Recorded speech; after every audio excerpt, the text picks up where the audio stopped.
Yo, what up? It's BenjaminDeSouza here, back with another classic. And first of all, I'd just like to say happy MLK Day, you know, regardless if you agree with some of his methods and whatnot, and some of his ideologies and whatnot. He did make things happen as far as the black community is concerned and America as a whole. So I understand that a lot of things aren't black and white. Sometimes they're gray. Like Harvey Dent said in that one Batman movie, you know, you either become you either become the bad guy or you live long enough to see yourself turn into the bad guy or whatever. You know, you live long enough on this earth, man. Certain events are gonna occur in your life that's gonna test your character. But anyway, I want to speak about how can I put this? I want to speak about Machiavellianism. I got inspiration to do this because of a recent podcast that Obsidian put up on YouTube. Well, he did it on Mixler, then he put the replay on YouTube or whatever. And it was know who you're offending. You know, don't offend the wrong person. Shout out to him. And he took some excerpts from the 48 Laws of Power. Shout out to Robert Greene. And in conjunction with that podcast that he put up, the breakdown of females' perspective, the good cop, bad cop dynamic duo of the Black Manosphere, Sister George, Concrete Rose, came out with a action-packed panel stream and whatnot. The name of the stream was what was that? BDE. I don't know the exact title, but it was talking about BDE and what all that entailed. I advise that you go over there and check that shit out. I was on that panel collecting scalps as usual. Been on my tear as of late, collecting the fucking heads of kings or wannabe kings out here in these YouTube streets. But yeah, Sister George on the panel, she said something just real quick. You know, she was giving her breakdown on what a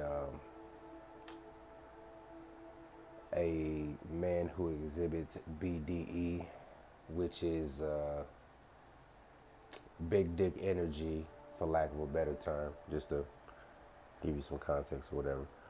But she said that, you know, it's a man who exhibits Machiavellianism traits. And then she went down some more lines, you know, giving some more descriptive terms of a man who exhibits BDE. And when she said Machiavelli, I started recanting some passages from Machiavelli the Prince. And when I did that, I reviewed the landscape of the Black Manosphere, and this one particular passage came to mind. But before I get into that, I would just like to say that there are two aspects of my personality, and ironically enough, well, there's more than just two aspects, but for the public space,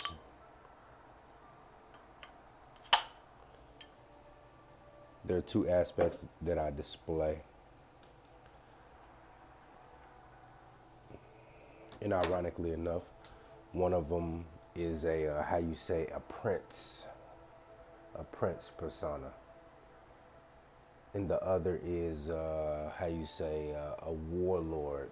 persona, you know. Some people may call this the carrot and the stick approach. Some people may call it the olive branch and the arrows, but I call it the Prince and the Warlord. You know, I can come to you with the carrot or the stick. I can come to you with the olive branch or the arrows. I can come to you as the benevolent, reasonable, come now, let us reason together Prince, or I can come to you as the fire-breathing warlord. Either or. Now, with that said, there was a particular passage in Machiavelli, The Prince, that I think some brothers here in the Black Manosphere need to hear, because I see a lot, well, I'm not going to say a lot, but I see some brothers who are just trying their hardest to be, heavyweight movers, real movers and shakers within the Black Manosphere. And nothing personal against these particular brothers, but according to certain strategic literature that I have studied, that being Machiavelli the Prince, some of these gentlemen would not be able to be heavyweight movers, are, you know, real major factors, if you will, within the Black Manosphere, because they break some key principles in this literature, Machiavelli the Prince. And I'll explain. And this is not aimed at one particular person. This particular passage that I'm about to read will, a lot of people, a lot of different content creators will fit this. A lot of different content creators have transgressed against this law, if you will, this law of Machiavelli, the Prince.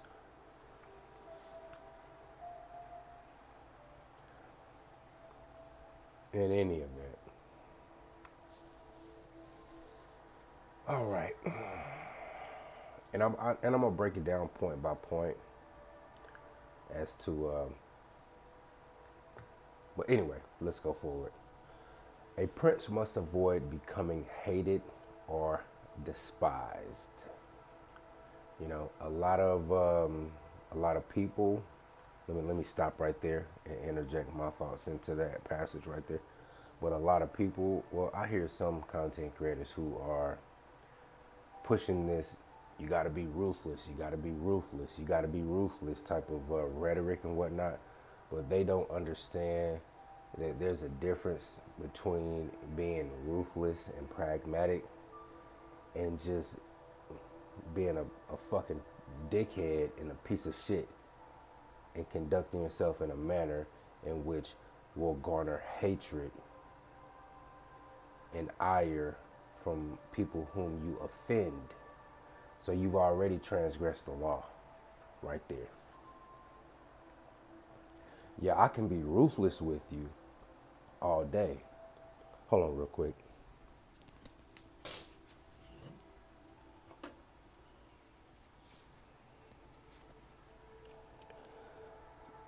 But yeah, I can be ruthless with you all day. But if I'm doing it under the pretext of you left me no choice but to be ruthless with you, then, you know, it's like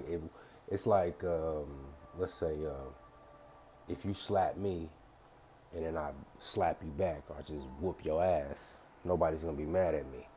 You know what I mean? Everybody's gonna look at me like I'm in the right. It's like, well, you slapped Benjamin first and he proceeded to whoop your ass, so I don't feel sorry for you after that.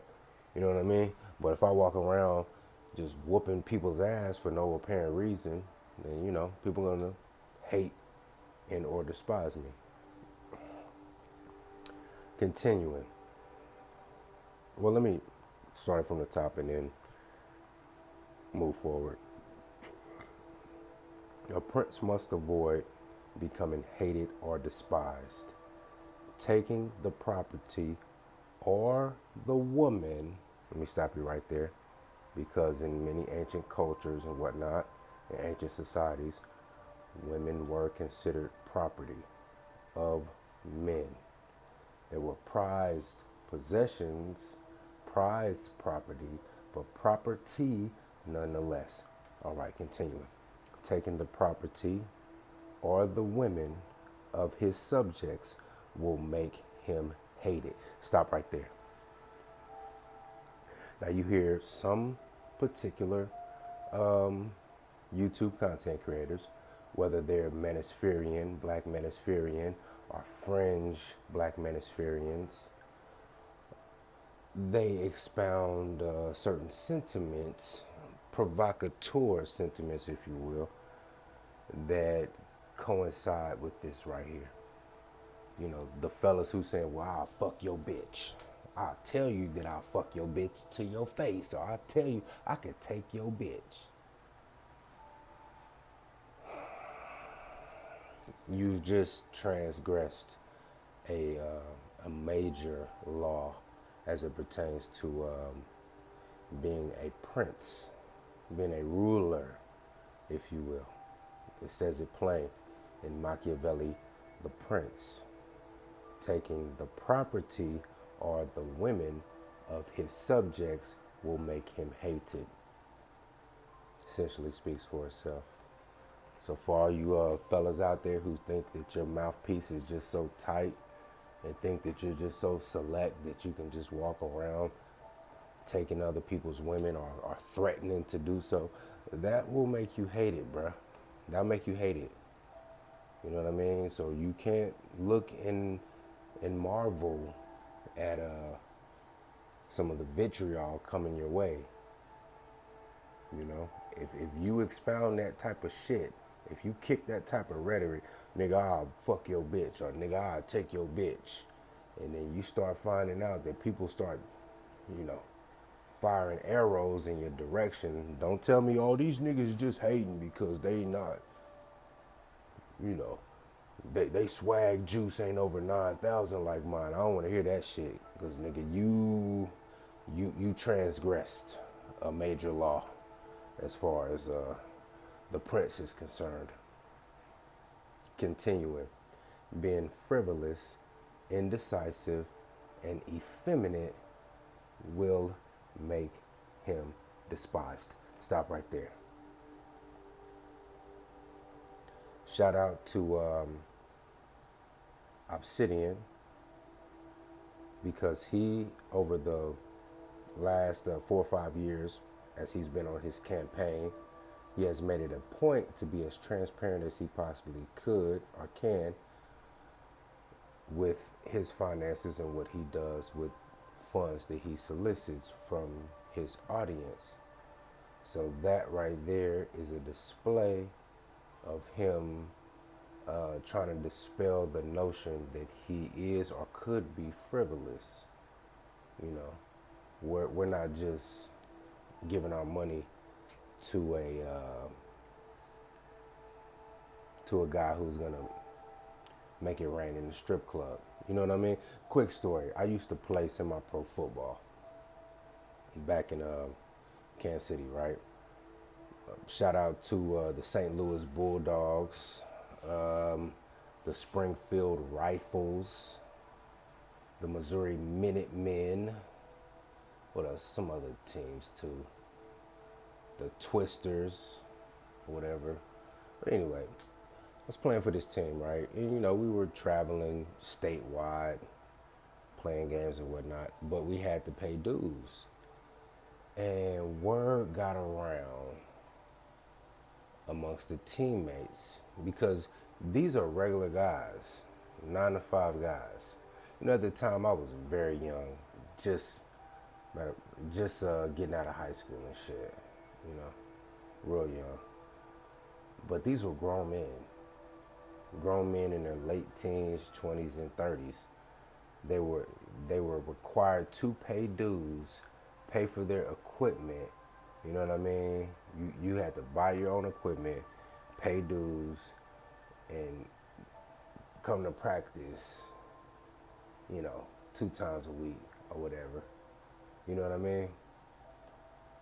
And put your health and well-being on the line. And word got around to the team that the owner, I'm not gonna say his name, he know who he is, but the owner was taking our dues money and being frivolous with it and tricking it off in a strip club. I'm not gonna say what strip club that he was rumored to be wasting our fucking money in, but put it like this: it wasn't it wasn't even a high end strip club. You know what I'm saying? It was one of the trashy, fucking, you know what? Anyway, let's recap. Being frivolous, indecisive, and effeminate will make you despised. Being indecisive, that's obvious. Nobody likes an indecisive person. Nobody likes a double-minded person. So shout out to the YouTubers who were champion, let's say,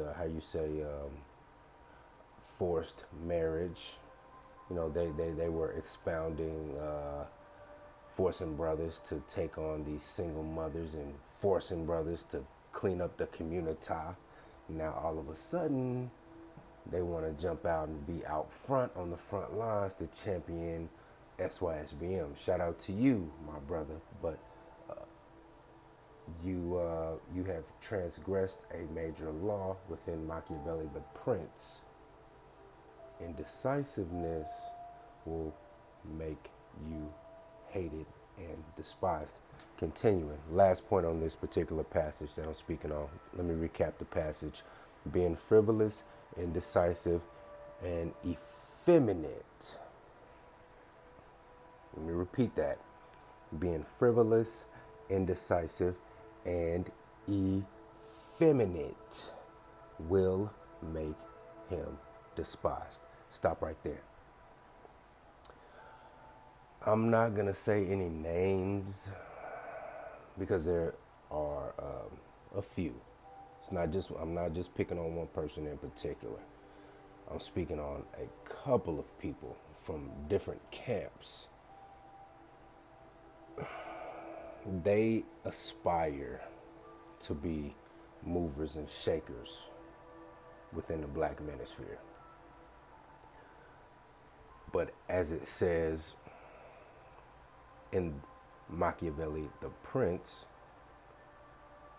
if you are an effeminate male, you will not be able to be leaders of men.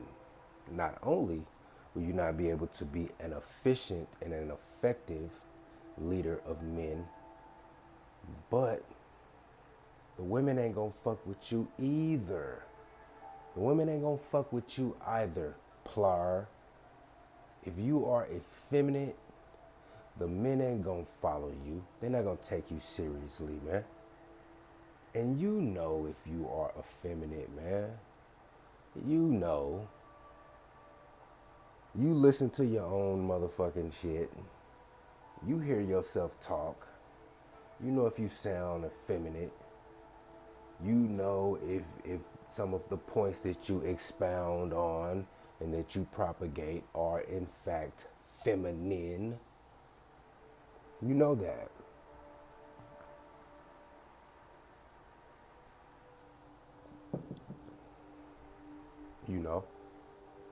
And this is not just a knock on brothers who have frail voices.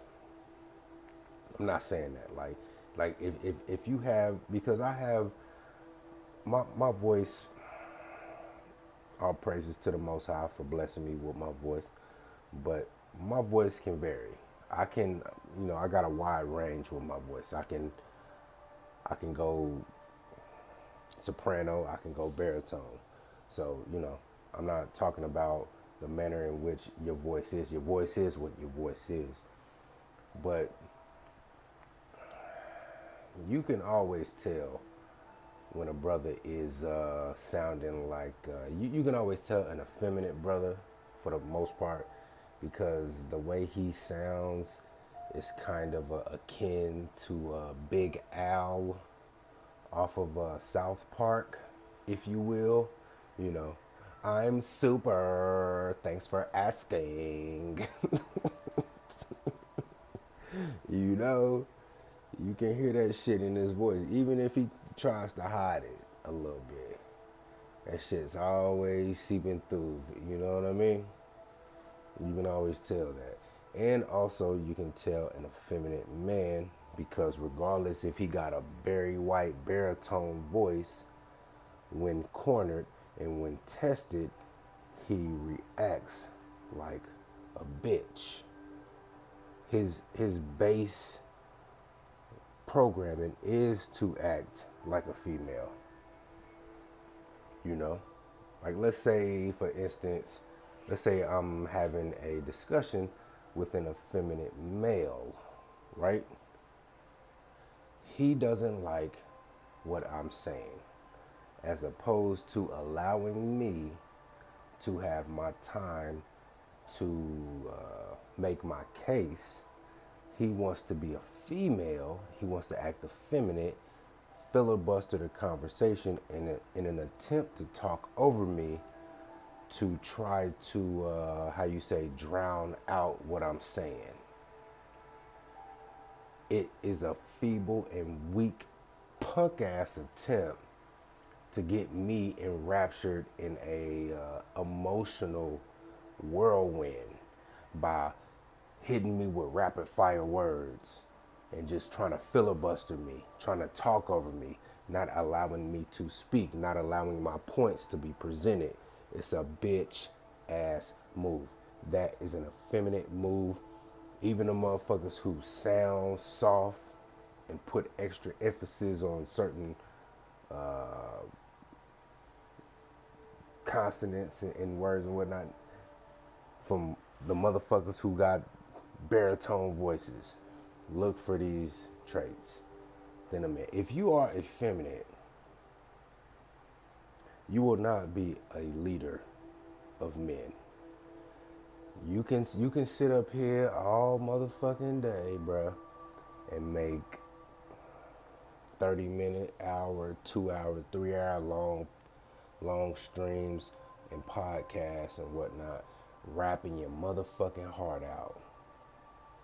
But at the core, if you are effeminate, you will not be able to galvanize men.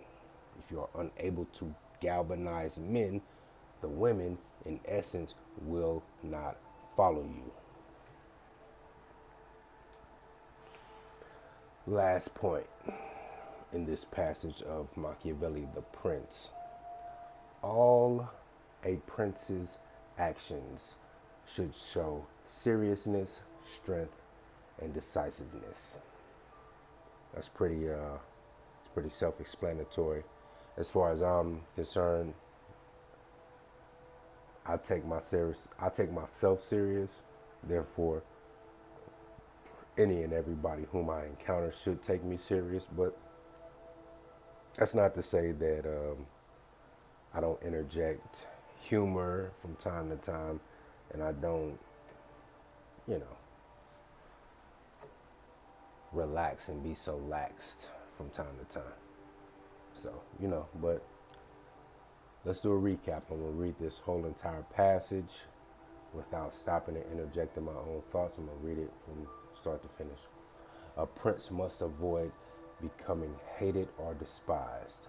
Taking the property or the women of his subjects will make him hated.